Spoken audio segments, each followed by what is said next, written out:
Two Men, One Message. Let's just talk about how this book actually got started. Mr. Trump, can you tell me why you suggested writing this book together? Well, I've been a big fan of Robert's and of Rich Dad for so long. I've seen it, I've read it, everybody I know has read it, and he's just a very special man who I wanted to do something with. And we were making a speech together, and I listened to his speech, I liked it. He listened to my speech, I assume he liked it. You'd have to ask him, but I assume he liked it. And one day, after one of our speeches in front of a tremendous crowd of people, 61,500 people, he came up to me and he said, we ought to do something together. And I've had lots of #1 bestsellers, and he's had lots of #1 bestsellers, and we're just putting it all together.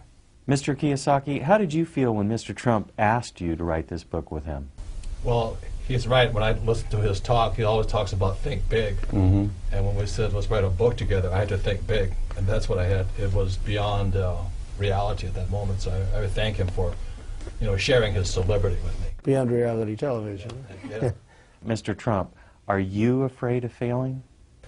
I'm not afraid of failing.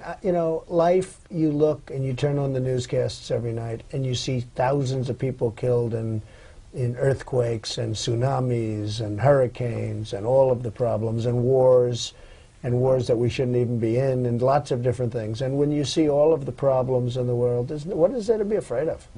It doesn't matter. To a certain extent, it all doesn't matter. And I tell people that because it takes pressure off. If it matters too much, they're going to be like basket cases. It really doesn't matter. You want to enjoy what you do. You want to do a great job for yourself and your family.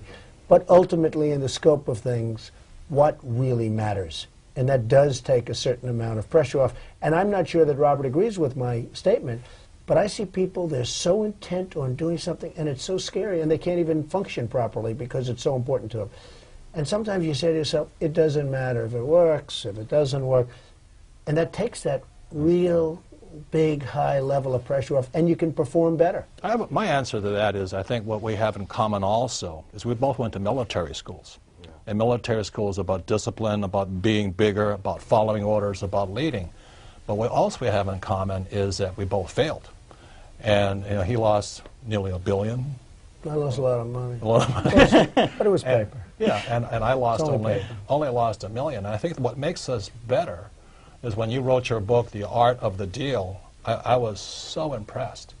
But when you wrote The Art of the Comeback, and what it meant to come back from being down so far. And most people are terrified of losing $100, and here you're down $1 billion. Billions. And you come back.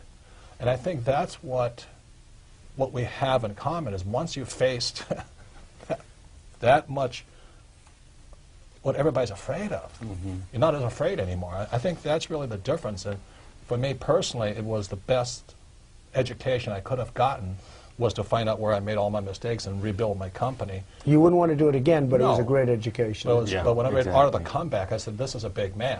That's when my respect for him grew, because Art of the Deal, he's telling about his successes. But when he wrote Art of the Comeback, that's when you grew in my eyes, is because most people will not admit their mistakes. Isn't that true?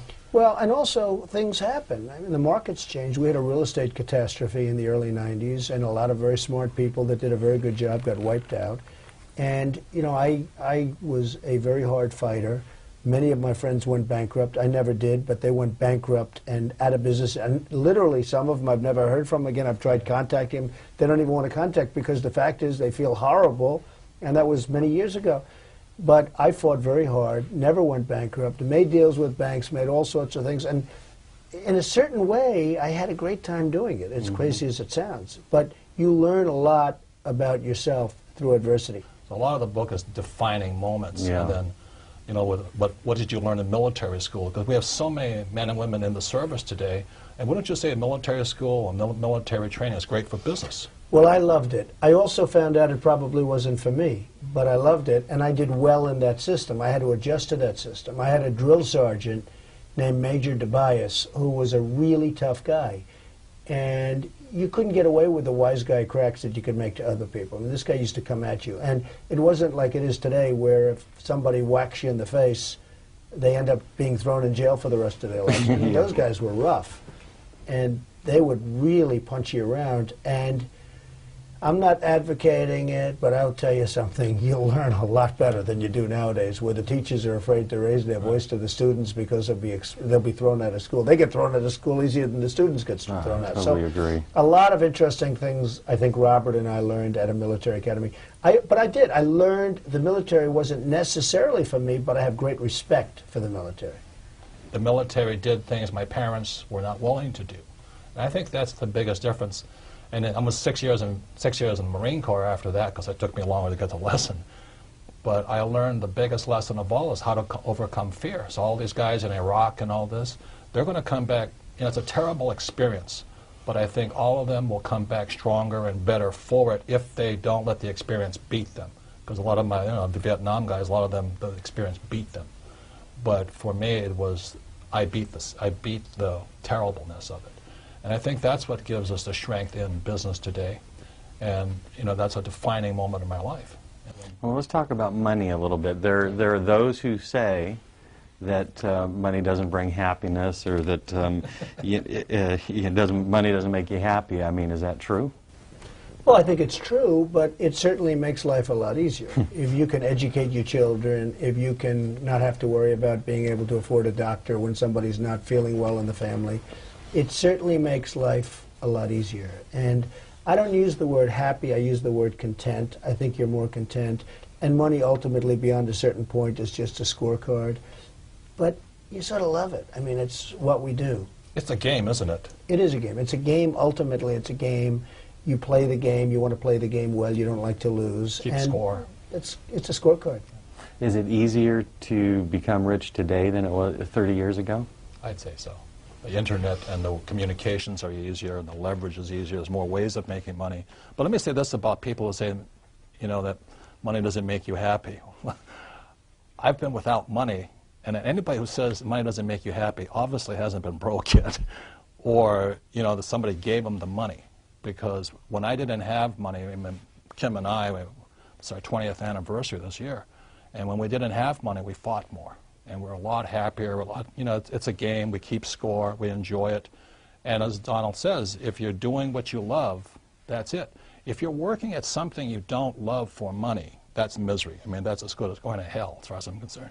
Mr. Trump, do you think anybody can be rich? No, I don't think anybody can get rich. I think, unfortunately, the world is not a fair place. I think you have to be born with a certain intelligence. And it doesn't have to be a super intelligence. It has to be a certain intelligence. You can't take somebody that's not a smart person and say, by the way, this is what you do, and here's your little card, and you're going to follow these rules and regulations, and you're going to become a rich person. The world is not fair. You know, they come with this statement, all men are created equal. Well, it sounds beautiful, and it was written by some very wonderful people and brilliant people, but it's not true, because all people and all men aren't created. Now, today, they'd say all men and women. Of course, they would have changed that statement that was made many years ago. But the fact is, you have to be born and blessed with something up here.